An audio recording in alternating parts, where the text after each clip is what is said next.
If you're using ChatGPT to create SOPs or standard operating procedures for your construction business, I'm guessing you're probably doing it all wrong. In fact, if I were to guess, you're probably opening up a chat and you're probably typing in something like, write me an SOP for, and then fill in the blank for whatever that SOP is. And what ends up happening is ChatGPT takes the muddled mess of all of its information and uploads it and tries to formulate it for whatever it thinks that your business is. And all you end up is a lot of confusion, which is the opposite of what an SOP is supposed to create in your business. So in this video, I'm actually going to share with you a few ways that I prompt ChatGPT in order to get me quality SOPs or quality standard operating procedures for your business, so that way you're not wasting time on just generic pieces of paper that are really not going to move the needle forward in your business. Hey, if we haven't met yet, I'm Liz Chism, and I help contractors just like yourself grow their business. And I do this through implementing systems and processes to make this whole business a well-oiled machine, so that way you can have the life that you want and your business can run without you. Now, like I mentioned, I'm going to share with you those 3 prompts that I do. Now, first of all, garbage in, garbage out for ChatGPT. If you don't feed it the right information, it's going to not feed you the right information. So what I like to do is I like to use an app called Wave.AI. And this is where I record what the process is. I say, okay, first it's going to do this, and second it's going to do this, and then that. In fact, one of my clients is a bathroom remodeler, and he actually did the entire process on Wave.AI. He just talked it all out in his truck. It was like, okay, this is how we prep the tub. This is how we waterproof it. This is how we line up the tile. This is how we do all of these things. This is exactly how I want them to grout the tile line. Like every little detail he could possibly imagine. He recorded himself training somebody else, AKA recording it all using Wave.AI.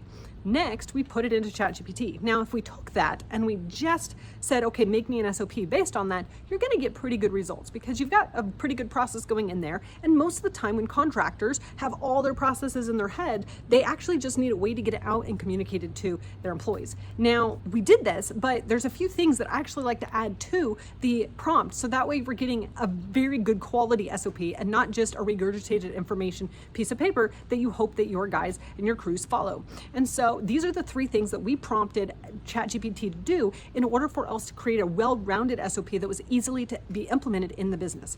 So the first thing that we made sure we prompted ChatGPT to do is to tell us all the things that we need to know or do or have in place before this SOP starts.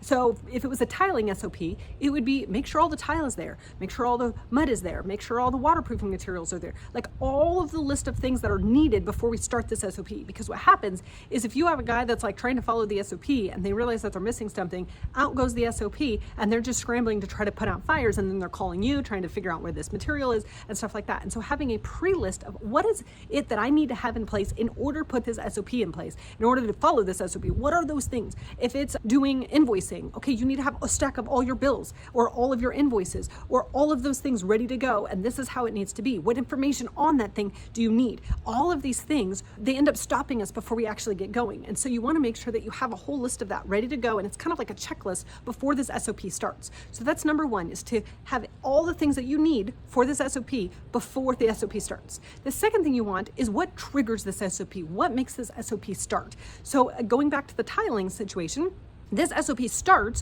when the inspection is done, so that way tiling can start. And so that is the trigger point. Okay, inspection is done, therefore tiling starts. So then you can start building that into your schedule, and so you can know what is those trigger points. Now, the third thing that we need is what finishes that SOP. What is it that's going to finish the SOP, and then what's going to trigger it afterwards? Now, some SOPs or some standard operating procedures, they are just kind of created in a vacuum. Like you do them once, nothing really happens. It's just, filing paperwork. And it's like, it's done.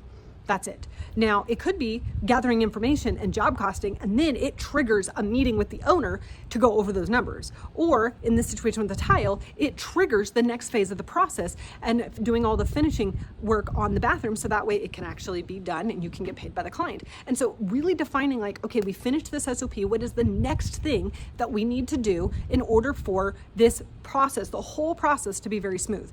So those are the 3 things that I like to trigger, or I like to prompt ChatGPT with, to make sure that we have all the things in place, so we don't just have this piece of paper with this random list or, walkthrough of what we need to do. And guess what? Nobody's going to follow it at that point in time. Now, one last thing, in order to implement all of this, just to throw your guys this piece of paper and say, hey, guess what, guys? We're going to start following this SOP. And they're like, yeah, we know how to tile. Peace out. Like, we're not going to follow this piece of paper. That is not how you implement an SOP. The way you implement it is you give it to them and you say, hey, can you tell me all the things that are wrong with this SOP? Can you go through and destroy it? Fine tooth comb, find everything that's wrong with this SOP and let me know.